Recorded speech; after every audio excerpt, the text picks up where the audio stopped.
I'm Nisha DeGaring. And I'm Doug Jessup. Welcome to this episode of Family Heritage Stories, where we talk about what makes us who we are. Things like traditions, values, and culture. How are these passed down through generations? Through words, through deeds, through stories. When was the last time you thanked a veteran? It's time for Veteran Salute Stories.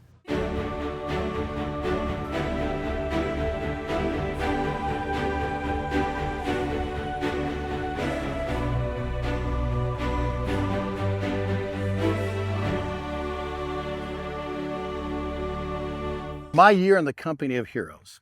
It's a book compiled by the members of the 159th Dust-Off. Here's the story from a pilot by the name of Chris Crowley. Dust-off aircraft are unarmed. They don't have machine gunners. Their sole purpose is to get as many people out and rescue anyone, whether they're the enemy or pregnant mothers or children or American soldiers, out and no matter what the circumstances are. Your chapter that talks about you? There is. Tell me about your chapter. My chapter is an amalgam of things, including some humor and some not so humorous things. Can you share some of that? Sure. We are we're picking up some nurses and some doctors to make a routine transfer of personnel from one hospital to another. And this particular day we picked up 2 nurses. And we're just flying off, taking them up to the new hospital, and sure enough, there's a Mayday call. It's a light observation helicopter saying, Mayday, Mayday, Mayday, we're going down. They give their coordinates, and that's it. So we're heading directly in that direction. So we see a small fire support base. We drop off the nurses. The nurses with a young American lieutenant go up to the top of the tower because they're going to be able to see us. As we're flying out, this is all John Wayne type thing, this is why it's kind of humorous. A flight of F-105s hear what happened, say, we'll cover you going in. There's no other cover on the ground. So they're going in and they're dropping their bombs, and we go in and we see them right away. We get them out without incident, without taking any fire, and we're flying back to get the nurses to pick them up.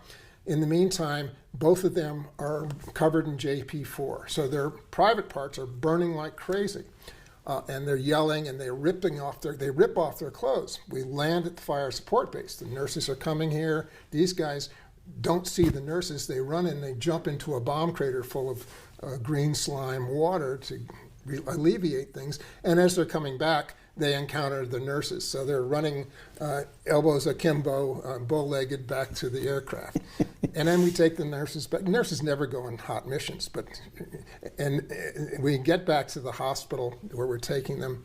And the main thing about that story is, even though there's humor to it, these nurses just out of college and nursing school have no idea what they're going to be encountering day after day.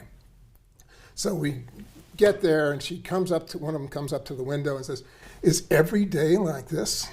And then I say, little would she know what she's going to be encountering. Yeah. So that's part of the chapter. So was every day like that day? Every day was different. Yeah. And why I love the job, for me, I felt born to do it. It's what I was just driven to do it. We were busy all the time, so you didn't sit around wondering or worrying about things. You just got the job done. Mm-hmm. And there's a certain exhilaration being on the edge, putting it all out there and being able. You don't think about it in terms of heroism at the time, but when you look back after 50 years, there is a sense of pride. Veteran Salute Stories is made possible by a generous grant from the Fedora Foundation and viewers like you.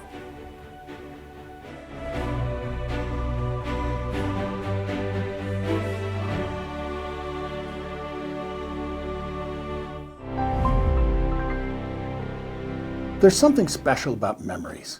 It might be that one fragrance, or it might be that song, or just that TV commercial when you were a little kid. You know which one I'm talking about. What's this stuff? Some cereal. It's supposed to be good for you. Did you try it? I'm not going to try it. You try it. I'm not going to try it. Let's get Mikey. Yeah.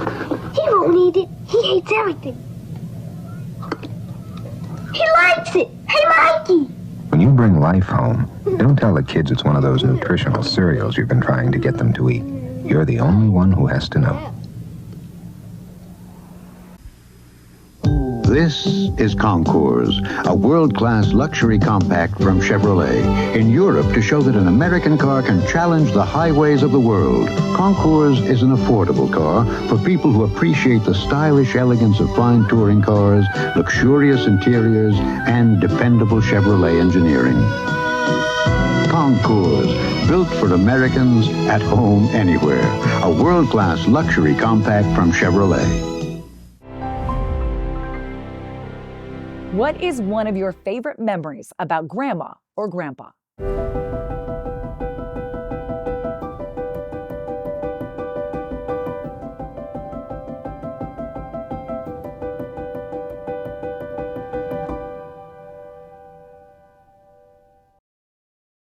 So I had a grandma that lived in Menominee, Michigan.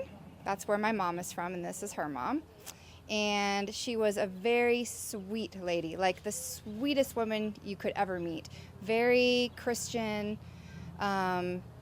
just really sweet and fun. Anyway, she taught me one of my most favorite card games, which is called Liverpool Rummy. She could shuffle unlike anyone I've ever seen. Yeah, but she could do like the shuffling though in her hands, you know, where it goes like up and down, up and down. I still can't do that. She could do like the bridge with the cards, all that. I never could figure that out, but I did learn how to play that card game from her. And that is a game that I continue to play with my family, with my kids as they get older. They're little right now, but I'm going to teach them that game. So that's going to be a tradition that will stay in our family, I think, for years. She's gone now, but we'll never ever forget playing cards with her when I was a little girl. And see, that's the cool thing, because to me, if stories don't get passed down from generation to generation, they're lost. Yeah, agree. And then it's like those people never existed, and it's like, So that's the whole reason I do the show. So it doesn't have to be the same side, but tell me about one of your grandpas. So it can be the same side actually. So my grandpa Bill, that was my grandma Millie that I told you about. My grandpa Bill was really cool too. He also a great card player. I mean, two of them played cards all the time with friends. Pinochle was another big game that they would play. But kind of funny story. So I love maraschino cherries, and I always have. And he would often drink. I forget what the. I didn't know what the drink was. I was a little girl at the time, but he'd be sitting there with a drink in hand, playing cards or doing a crossword puzzle or something fun, and I would just sneak by, and I would steal the cherries out of his drink. And so there's pictures of me even doing that, like holding a cherry in my hand next to him with a little smile. But yeah, I was the cherry stealer from his drinks. So they may have had a little alcohol on them, but I didn't know. You are watching Family Heritage Stories, and we'll be right back. Your history is everywhere, if you know where to look. But searching through all this? Are you kidding me? Actually, Kindex makes it easy to gather records and add them to your online archive, so everyone can jump in and index their records, making every word searchable. With Kindex, I know them anyway.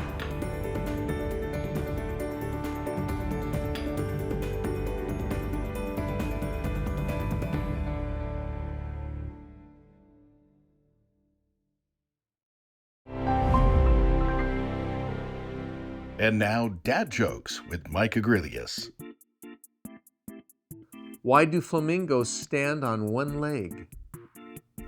If they lifted both, they'd fall. And here's the joke that started it all off for this book. What's the difference between a well-dressed man on a bicycle and a poorly dressed man on a unicycle?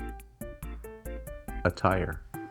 All from the book, Whatever Floats Your Goat, the granddaddy of dad jokes for kids and old goats.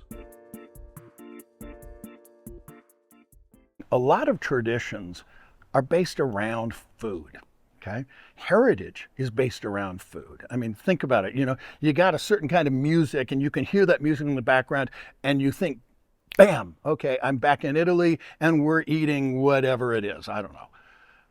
It's interesting. A lot of those things that are passed down from generation are not in these clean sheets. No. They're these books. You know, they're thick. You know, they have smudges on those recipes because they've been used, they've been loved. Do you have a recipe from Grandma?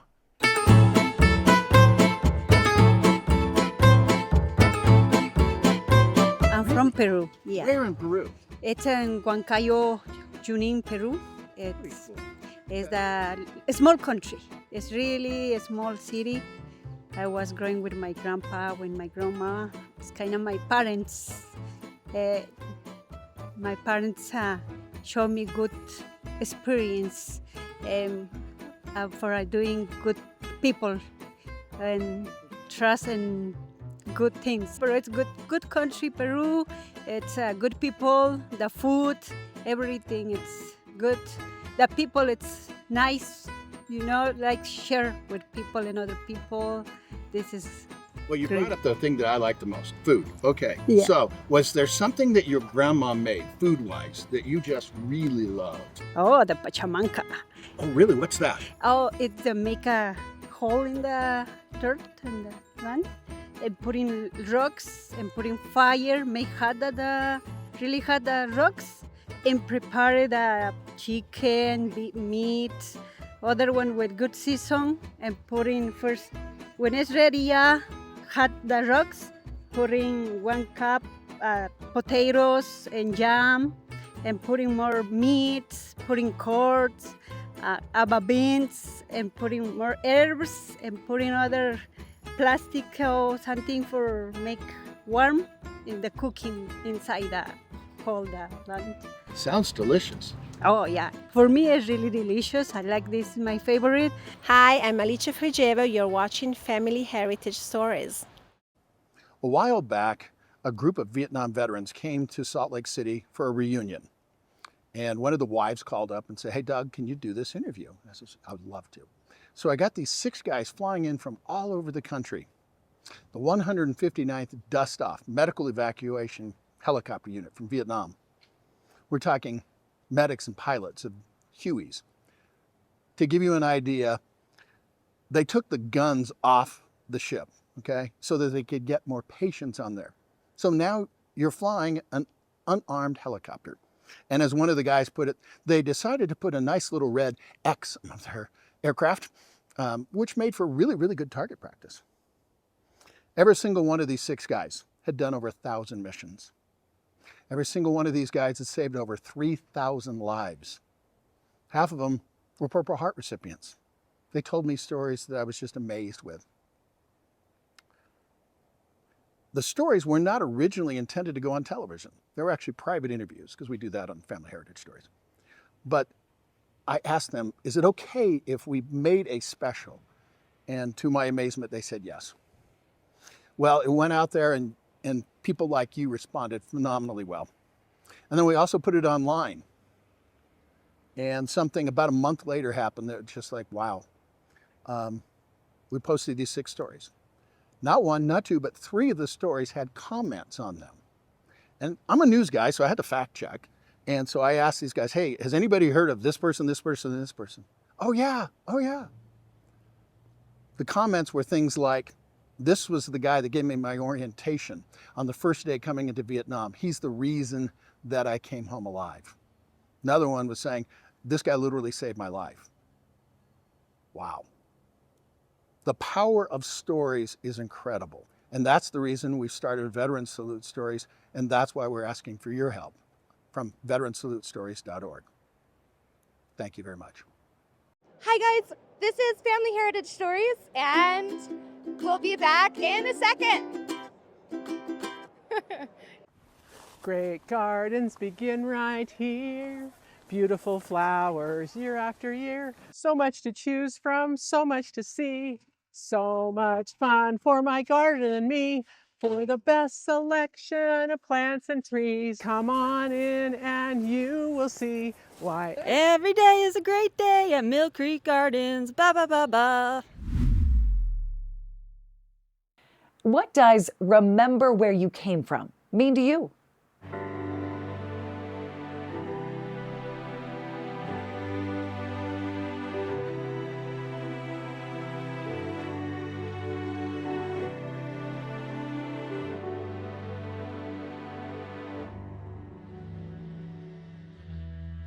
So we would want to get the mud out of the wool. So what they would do, they would go ahead and just grab some wool, and they would put it on things called combs, these combs. And we would then go ahead and do some perpendicular combing. And the idea is to comb out the impurities and the knots. And they just keep switching back and forth. Now these look like deadly weapons. And for use here at the festival, I don't allow other people to use them just because I don't want anyone to cut themselves. I have drawn blood before.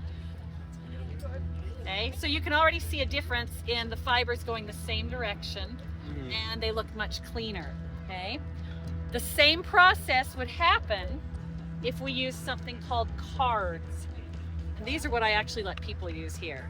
These look like dog brushes that you see nowadays. Okay, but the idea is to comb the wool so all the fibers are going the same direction. So you can see now they're starting to go the same direction. Now the reason that that is important is because when you are now going to spin wool, you don't want to have to be fighting with mats and knots as you're spinning. You want it to be very easily pliable or draftable. Okay, so I'm going to pull it off, and now it looks very similar to a little cloud, but you'll see the fibers going the same direction.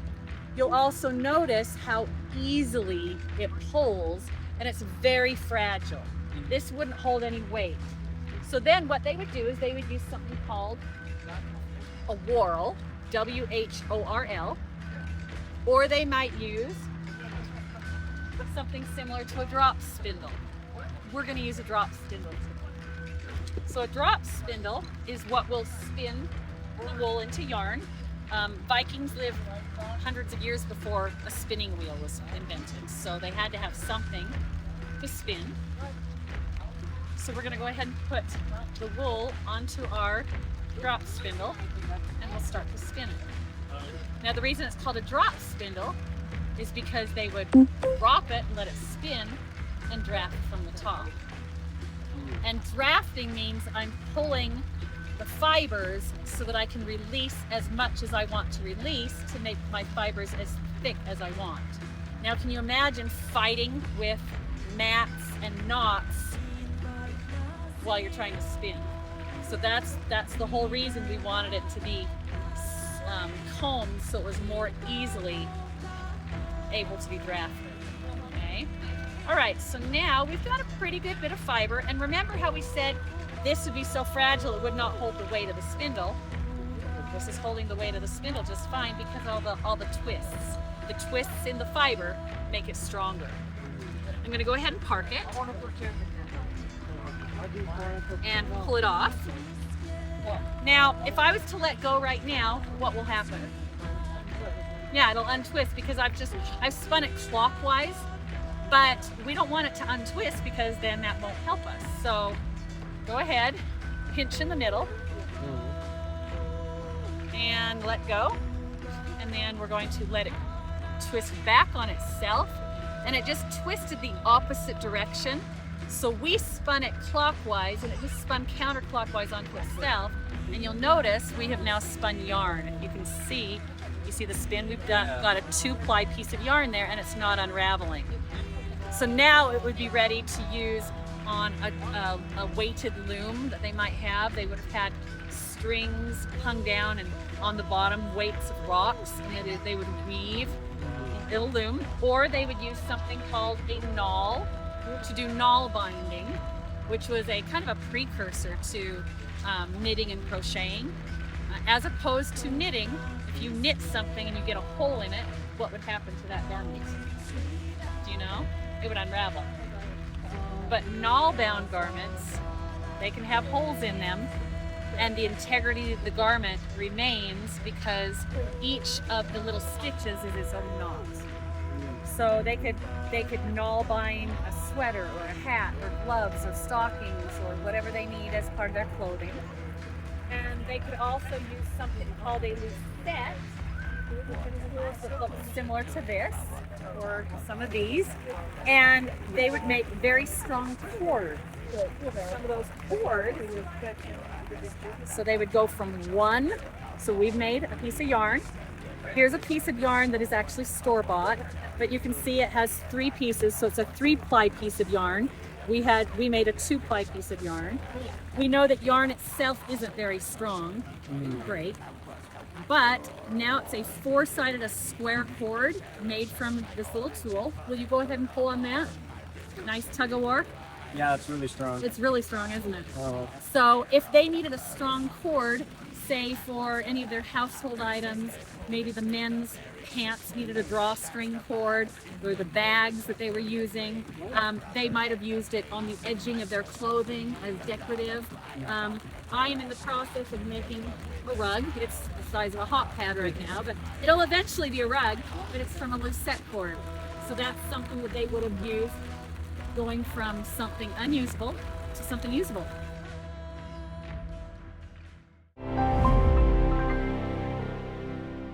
Objects with stories are treasures remembered.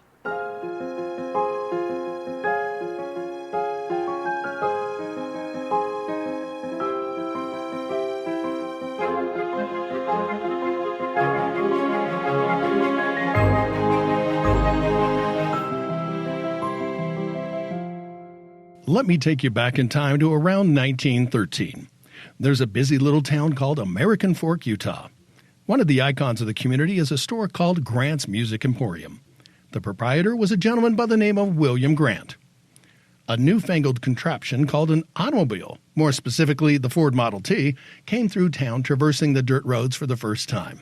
No one had seen a car before in town, so Walter's youngest son, Melvin, apparently went to get a closer look. He slipped on the muddy road and got into what is registered as the first auto-pedestrian accident in American Fork, and who knows, maybe in all of Utah.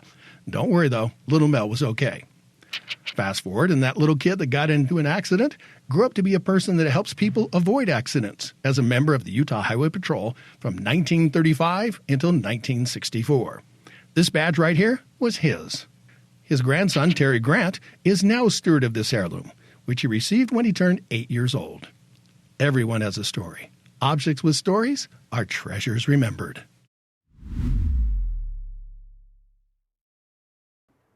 From old paintings to new videos on your kids' devices, we're all trying to do one thing. We're trying to make a connection.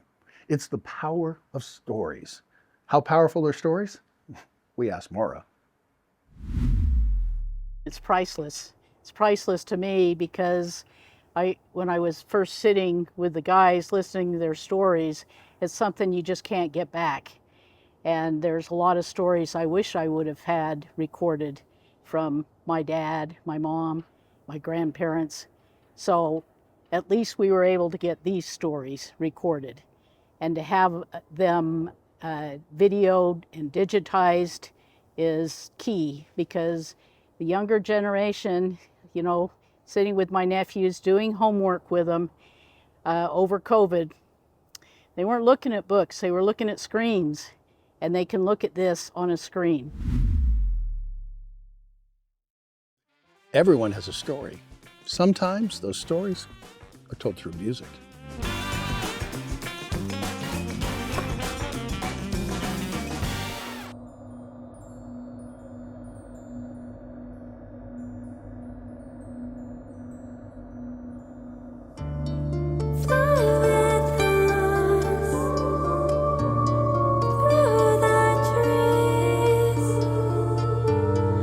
Over sands,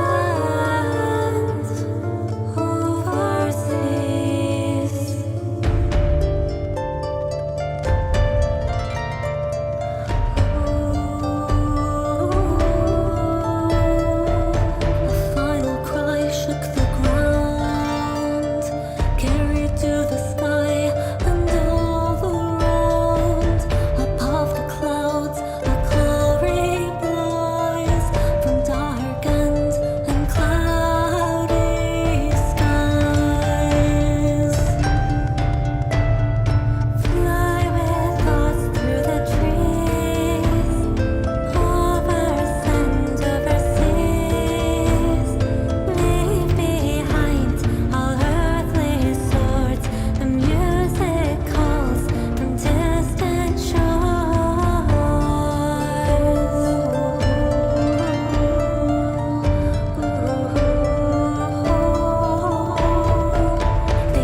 What makes you smile? Spry mouthwash helps me smile. I think it might help you too.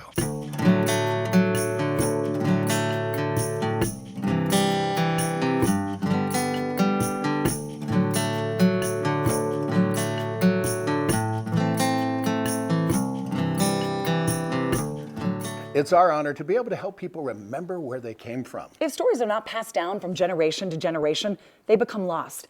And it's as if these people never lived. How do you want to be remembered? With another episode of Family Heritage Stories, I'm Doug Jessup. And I'm Nisha DeGaring.